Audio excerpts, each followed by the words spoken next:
저는 5월이 마지막 주 성령을 주제로 오늘 말씀을 함께 나누고자 합니다. 사도행전 2장을 보면 오순절 성령 사건이 기록되어 있습니다. 오순절이라고 하면 또한 열매 맺는 것과 관련이 있는 그런 절기입니다. 이것은 성령의 임재와 열매를 맺는 인생의 삶이 영적으로 상관관계가 있음을 계시하고 있습니다. 그렇습니다. 성령께서 우리에게 임하신 것은 성령님께서 바로 성령 하나님께서 하나님의 백성들, 곧 저와 여러분 또 이 지구촌의 모든 하나님의 백성들이 우리 홀로 우리 어떤 능력으로 살아가는 사람들이 아니라 바로 보혜사 성령 하나님께서 우리가 이 땅을 살아갈 때에 함께 하시며 우리를 책임져 주시겠다고 하는 그 놀라운 약속, 은혜가 여기 있는 것입니다. 그러므로 여러분은 세상 사람들, 하나님을 알지 못하는 사람들과 확연하게 구별되어지는 놀라운 축복이 바로 하나님이 여러분과 함께 동행하신다는 사실입니다. 여러분 믿습니까? 성령께서 여러분과 함께 동행해 주신다는 것입니다. 그것을 믿는 사람들, 그것을 분명히 받아들이는 사람들에게 그렇다는 것입니다.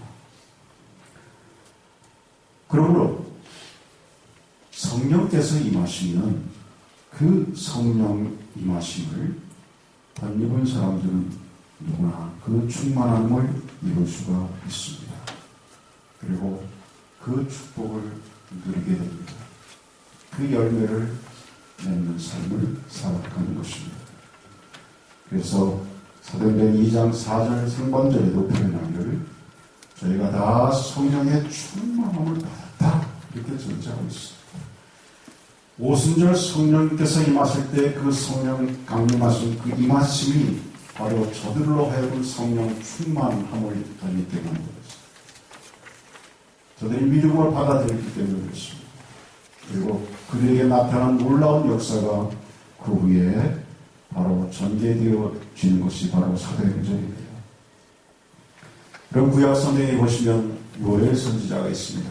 그 요엘 선지자도 그 요엘서에 보면은 이웃나라의 적들이 시도 때도 없이 그야말로 메뚜기 떼처럼 몰려와서 핥히고 지나가 한숨과 절망에 빠져서 눈물을 짓는 그 백성들을 바라보면서 희망의 메시지를 전하기를 요엘서 2장 28절 이하 30절을 보시면 그 후에 내가 내 신을 만민에게 부어 주리니 너희 자녀들이 장래일을 말할 것이며 너희 늙은이는 꿈을 꾸며 너희 젊은이는 이상을 볼 것이며 그때 내가 또 내 신으로 남종과 여종에게 부어줄 것이며 내가 이적을 하늘과 땅에 베풀리니 곧 피와 불과 연기 기름이라 이렇게 말씀하고 있습니다.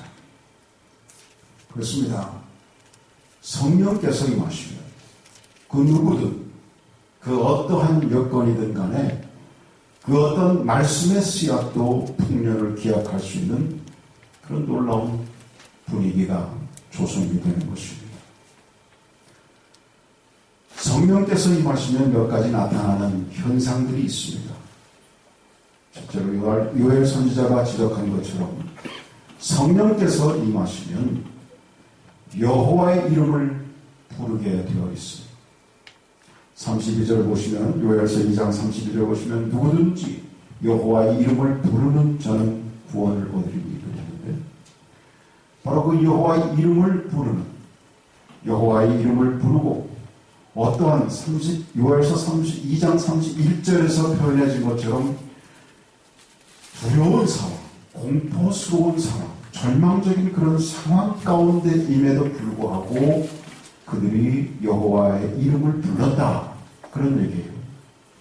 그러니까 오히려 성령이 함께 하시는 사람, 성령이 함께 임해서 성령과 함께 동행하는 사람은 그에게 주어진 어떤 여건 상관없이 오히려 그에게 공포스럽고 힘들고 어려운 상황이 되면 오히려 더 여호와의 이름을 부르는 사람이 된다. 그런 얘기예요.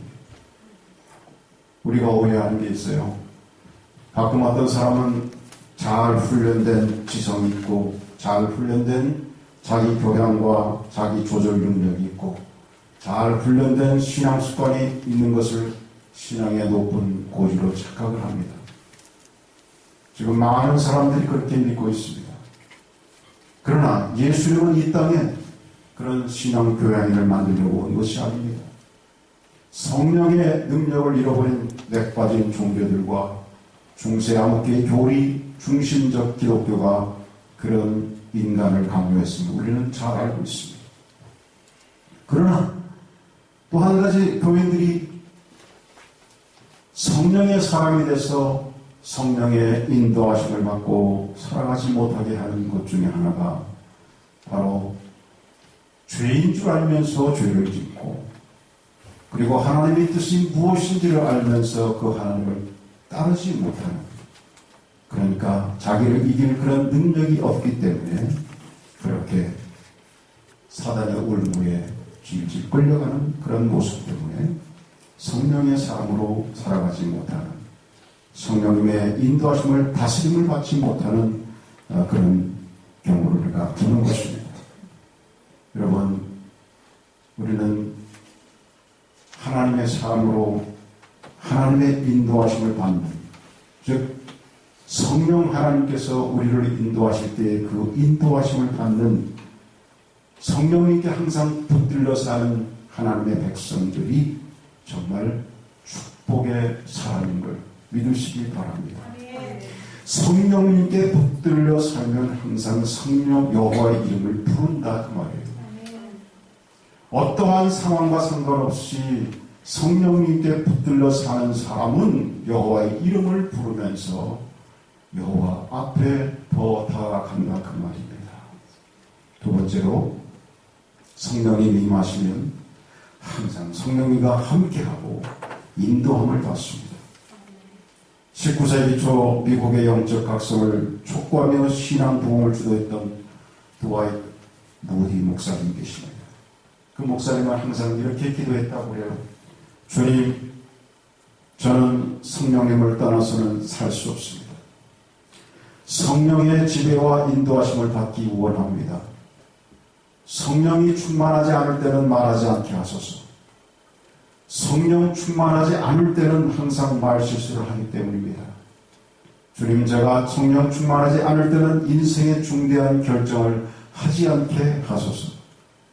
성령 충만하지 않을 때의 결정은 항상 그릇된 결정을 낳기 때문입니다. 성령님, 언제나 저와 함께하여 주시고 저를 붙들어 주시옵소서. 여러분, 우리가 아는 대로 그 무디 목사님은 초등학교도 제대로 나오지 못한 그런 분입니다. 그런 그가 미국 사회를 변화시키고 19세기 초 기독교의 각성을 촉구하고 부흥을 주도할 수 있었던 그 원동력이 바로 이 성령님께 붙들림 받은 성령 충만함에 있었던 것입니다. 그리고 성령 충만한 성도는 내 의지, 내 뜻대로 생각하고 결정하고 행동하는 사람들이 아닙니다. 언제나 성령님의 인도하심을 따라 살아가는 것입니다. 요한복음 16장 13절에 본 그 요한 기자가 성경에 이렇게 말씀합니다. 그러하나 진리의 성령이 오시면 그가 너희를 모든 진리 가운데로 인도하시니 그가 자의로 말하지 않고 오직 듣는 것을 말하시며 장래일을 너에게 알리시리라. 사도 바울은 성령의 인격적인 인도를 받으며 선교 사역을 수행했습니다. 바울과 바나바는 성령의 보내심을 받아서 배를 타고 구브로로 향했습니다. 또 사도행전 16장에 보시면 성령께서 비두니아로 가지 못하게 하심으로 바울은 유럽의 마게도냐 지역으로 선교를 떠나게 되었습니다. 이처럼 성령의 직접적인 인도가 항상 있음을 잊지 말아야 하는 것입니다. 세 번째로 성령께서 우리에게 마시면 성령님은 우리의 연약함을 도우신다고 했습니다. 저와 여러분의 연약함을 도우십니다. 로마서 8장 26절에 그렇게 말씀하고 있습니다. 우리 가운데 지혜롭게 기도할 사람은 아무도 없습니다. 우리는 얼마나 우리의 욕심과 우리의 정력에 따라서 구하고 그것을 원하는지 몰라요. 그때마다 성령께서 우리의 연약함을 아시고 도와주십니다. 여러분, 복음성 가수 송정미 사모님 아시죠? 그분의 그런 찬양이 있어요. 그분의 아마 대표적인 찬양이라고 하십니다. 당신이 지쳐서 기도할 수 없고 눈물이 빗물처럼 흘러내릴 때 주님은 우리의 연약함을 아시고 사랑으로 인도하시고 누군가 널 위해 간절히 기도하네. 내가 홀로 외로워서 마음이 무너질 때 누군가 널 위해 기도하네. 이 누군가가 누구겠어요? 바로 성령님이십니다. 성령님은 말할 수 없는 탄식으로 친히 간구하신다. 그렇게 로마서 8장 26절에서 말하고 있습니다. 기도할 때 성령님이 역사하시고 기도할 때 성령님이 기뻐하시는 것을 알면서도 우리는 기도하지 못하였습니다. 기도는 하였지만 하나님의 뜻대로 기도하지 못했습니다. 기도하기는 하였지만 제대로 하지 못했습니다. 그렇지만 성령님은 말할 수 없는 탄식으로 우리를 위하여 중보기도 하십니다. 마땅히 빌 바를 알지 못하나 성령님은 말할 수 없는 탄식으로 우리들의 필요한 것을 위하여 기도하시고 계시는 것입니다. 성령님은 하나님의 뜻대로 구한다고 로마서 8장 27절에 이어서 말씀합니다. 유명한 성서 주석가 윌리엄 바클레이, 그분은 이렇게 말했어요. 우리가 마땅히 빌 바를 알지 못하는 실제적인 이유가 두 가지가 있다. 하나는 우리는 미래를 예견하지 못하기 때문에 바로 기도하지 못하고, 다른 하나는 우리는 어떤 상황 속에서 무엇이 우리에게 최선일지를 알지 못하기 때문에 바로 하지 못한다고 했습니다.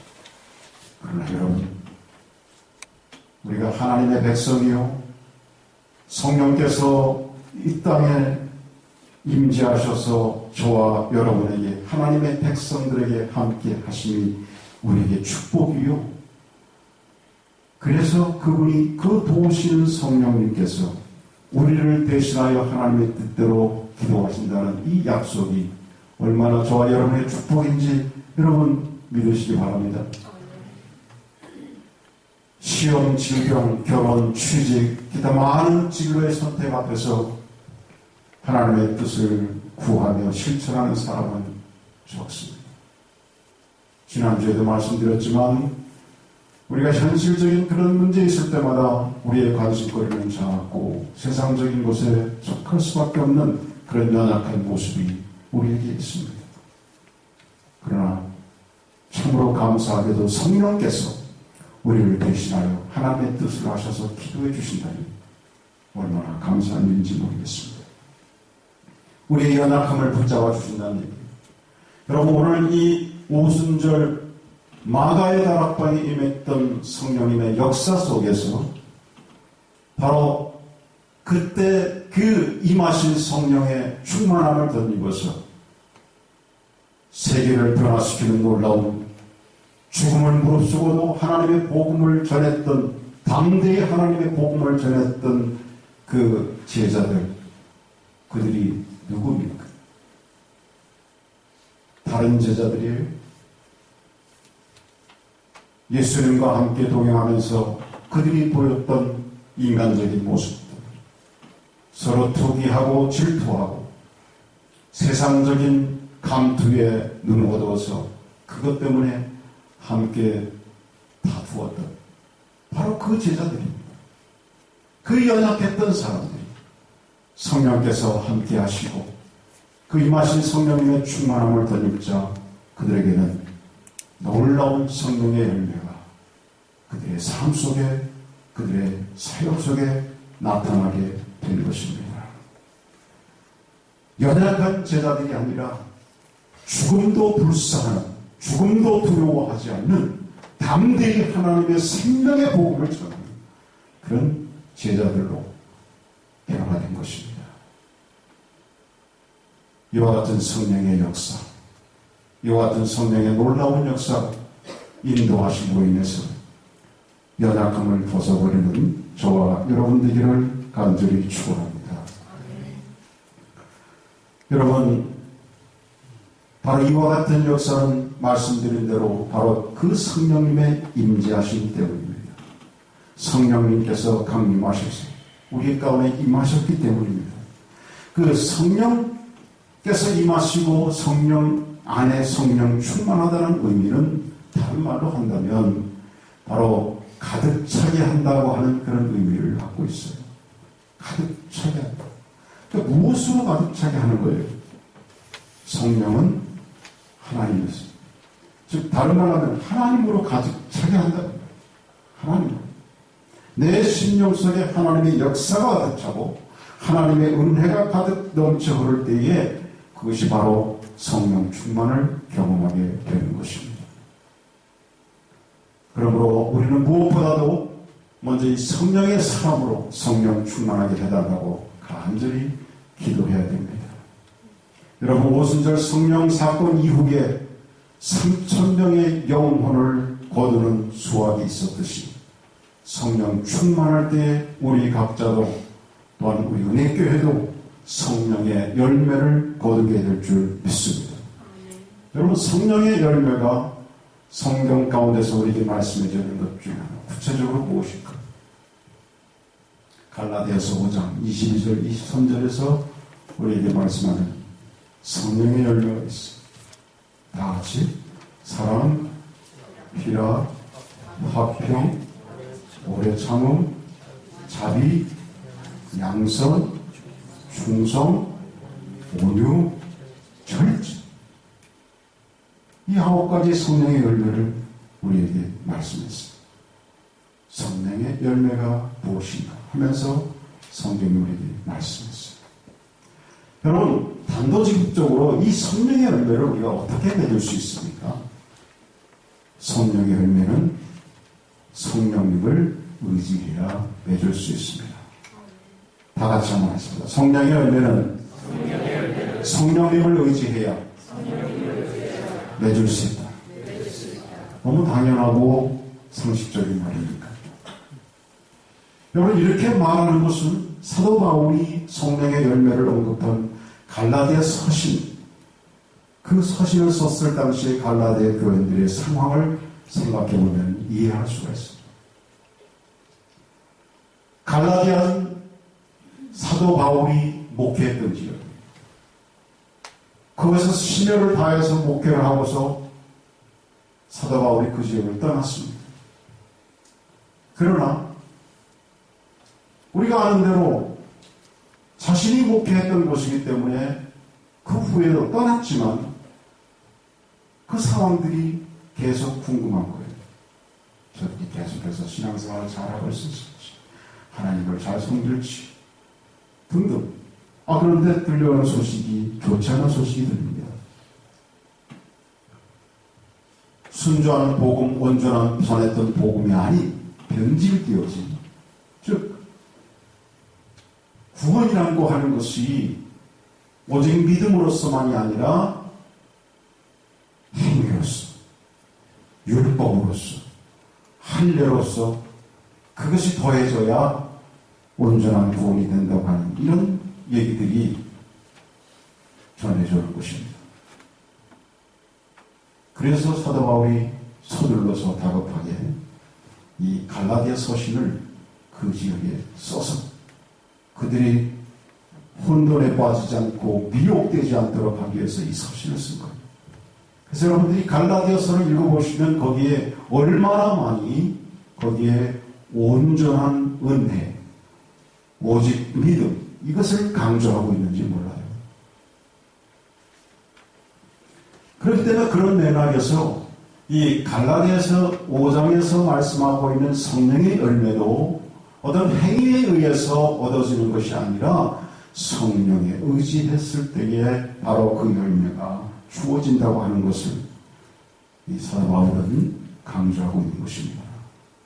그러니까 반드시 성령님을 의지해야만 맺을 수 있는 열매라고 하는 것입니다. 참 이 사실이 지극히 당연한 것 같지만 우리가 반드시 기억해야 할 이유가 바로 여기에 있는 것입니다. 이 성령의 열매, 사랑, 희락, 화평, 오래 참음, 자비, 양선, 충성, 온유, 절제, 이것은 하나같이 그 특성들이 인격적이고 관계 지향적입니다. 그 말은 뭐냐면 이 사랑의 열매는 이 성령의 열매는 두 가지의 우리가 잊지 말아야 할 귀한 뜻이 거기에 있다는 거예요. 하나는 예수 그리스도의 인격을 담는 게 바로 성령의 열매를 추구하는 것이라고 하는 것입니다. 여러분, 이 성령의 열매라고 하는 9가지의 단어들을 얘기했는데 그것을 원해보면 하나로 얘기할 때에 복수로 쓰지 않았어요. 9가지인데도 불구하고 복수로 쓰지 않고 성령의 열매들 그러지 않고 성령의 열매 이렇게 단수로 얘기했어요. 상대적으로 갈라디아서 5장 22절 그 이하 밑에 거기에는 육체의 열매들, 육체의 소욕을 얘기했는데 그것은 하나하나 한 가지 열거할 때마다 그것을 복수로 얘기했는데 이 성령의 열매는 유독 성령의 열매들을 하지 않고 열매라고 했어요. 여기서 강력하게 무엇을 의미하는 거냐면 바로 예수님의 인격을 담는 것, 이것을 위해서 성령의 9가지 열매가 있다는 의미입니다. 그러니까 성령 충만한 사람은 이유요하를 막론하고 주님의 인격을 닮은 사람, 주님의 성품을 닮은 사람이라고 하는 사실입니다.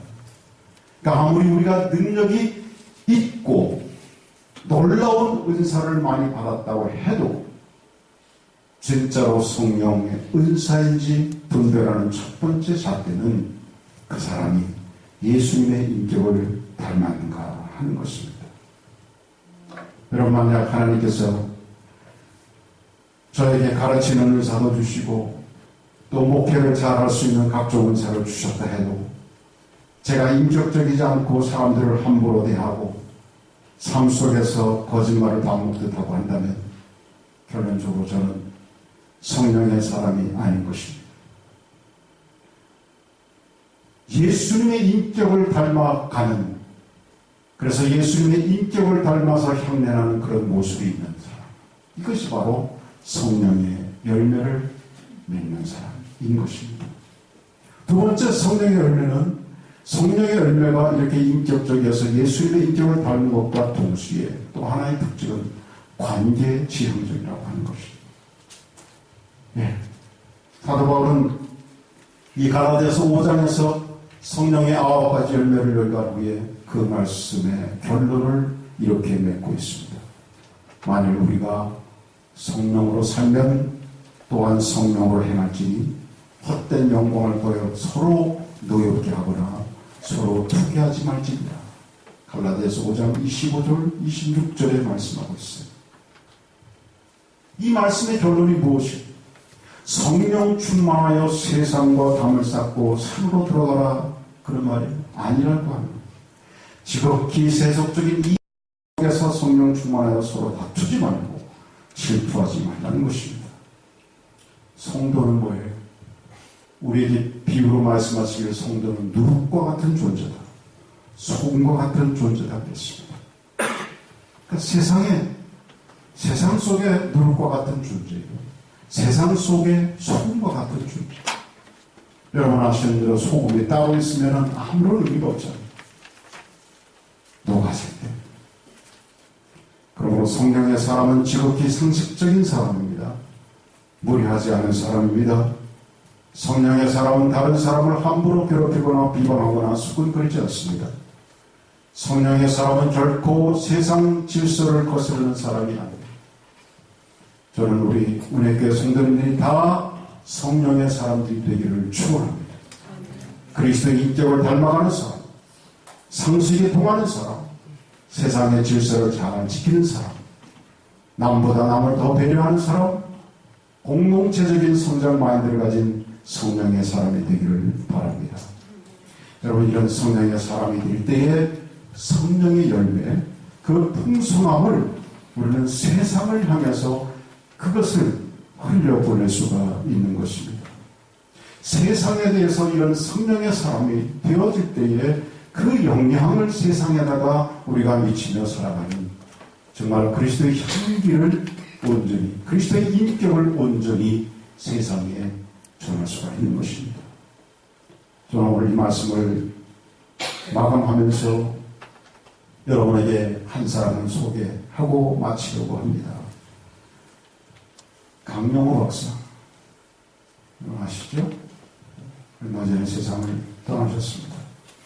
2012년 2월 강용호 박사가 세상을 떠났습니다. 그는 동양인이자 시각장애인이라는 핸디캡을 입고 미국 백악관 정책 차관목까지 지냈습니다. 그런데 그에게 2011년 말에 이분에게 청천벽력 같은 사형 선고가 떨어졌습니다. 췌장암 말기로 남은 시간이 한 달 내지 2달밖에 없다는 선고였습니다. 그런데 독실한 크리스찬이었던 이분이 정말로 감동스러운 모습을 보여주었습니다. 그중 하나가 죽음에 대한 초연한 태도였습니다. 의사는 수술에 성공하면 2년 정도 생명을 연장할 수 있다고 수술을 권했지만 강 박사가 이를 거절했습니다. 수술에 성공하기도 어려울 뿐더러 그렇게 구차하게 목숨을 연장하고 싶지 않다는 이유에서였습니다. 그러면서 자기 인생을 정리하기 시작하는데 가까운 지인들에게 이메일을 보내 자신의 임박한 죽음에 대해 너무나도 담담하게 전했습니다. 그 중에 이분만 소개하면 다음과 같습니다. 여러분이 저로 인해 슬퍼하거나 안타까워하지 않으셨으면 하는 것이 저의 작은 바람입니다. 아시다시피 저는 누구보다 행복하고 축복받은 삶을 살아오지 않았습니다. 끝까지 하나님의 축복으로 이렇게 하나 둘 주변을 정리하고 사랑하는 사람들에게 작별 인사할 시간도 허락받았습니다. 한 분 한 분 찾아뵙고 인사드려야 하겠지만 그렇게 하지 못하는 점 너그러운 마음으로 이해해 주시기 바랍니다. 여러분으로 인해 저의 삶이 더욱 사랑으로 충만하였고 은혜로웠습니다. 감사합니다. 육신의 눈으로 볼 때 죽음은 공포요, 좌절이요, 절망입니다. 그러나 다음 세상을 믿는 하나님의 사람에게는 이것이 결코 절망에 그치는 일만은 아니라고 하는 사실을 강용 박사는 알았던 것입니다. 그가 어느 인터뷰에서 기자에게 한 말입니다. 어쨌든 저는 신앙인입니다. 다른 세상을 믿는 사람입니다. 제가 가장 좋아하는 말은 레이건 전 대통령의 어머니가 레이건에게 해줬다는 말입니다. 오늘 너에게 생긴 나쁜 일이 내일의 좋은 일이 될 것이다. 죽음이라는 게 사람에게는 가장 나쁜 일일 수도 있겠죠. 하지만 그 다음에 더 좋은, 가장 좋은 일이 있을 수 있다는 얘기도 될 거예요. 전 그렇게 믿습니다. 죽음을 앞에 두고 그분이 우리에게 보여준 이 태도는 참 놀랍고 귀한 모습이었습니다. 그로부터 얼마 후에 신문에 이분에 대한 기사가 하나 더 실렸는데 그 머리 기사가 이랬습니다. 시한부 3 강용호 박사 가진 것 다 주고 떠나렵니다. 미 국제 로터리 재단의 보험에 $29만 기부. 강용호 박사가 그동안 받은 하나님의 은혜와 세상에서 받은 은혜에 감사하여 보온하는 마음으로 25만 불을 국제 로타리 재단에 회사했다는 내용입니다. 그는 그 25만 불 중에서 자기의 돈만으로 하지는 않았습니다. 본인이 20만 불을 내고 그의 두 아들에게 각각 2만 5천 불씩을 내게 해서 2만 5천 불의 장학금을 조성했습니다. 이것이 무엇을 의미합니까? 죽음을 앞두고 자녀들에게 삶의 모범적인 태도에 대한 마지막 교훈을 시킨 것입니다. 그리고 강 박사는 40년 전인 1972년 국제 로타리 재단의 장학생을 뽑혀서 피츠버그대에 유학길에 갈 수 있었던 그 은혜를 잊지 아니하고 또한 피츠버그대에 그가 5만 달러의 돈을 장학금을 시작했습니다. 그뿐 아니라 미리 작성한 유언장에는 모교인 연세대학의 사업교원을 기증하는 내용도 담겨 있었다고 합니다. 강용호 박사는 그렇게 자신의 삶을 정리하며 하나님으로부터 받은 은혜를 세상에 흘려보냈습니다. 그는 분명 성령의 열매를 누린 분이기에 그렇게 할 수 있었다고 믿습니다. 우리도 강용호 박사처럼 성령의 열매를 누리며 넉넉하게 살다가 성령의 열매를 나누고 흘려보내는 넉넉한 모습으로 세상을 떠날 수 있다면 얼마나 감사한 일이겠습니까? 이 축복 누리기 위해 기도하는 저와 여러분 되시기를 간절히 축원합니다. 기도하겠습니다. 우리를 하나님 백성 삼아주신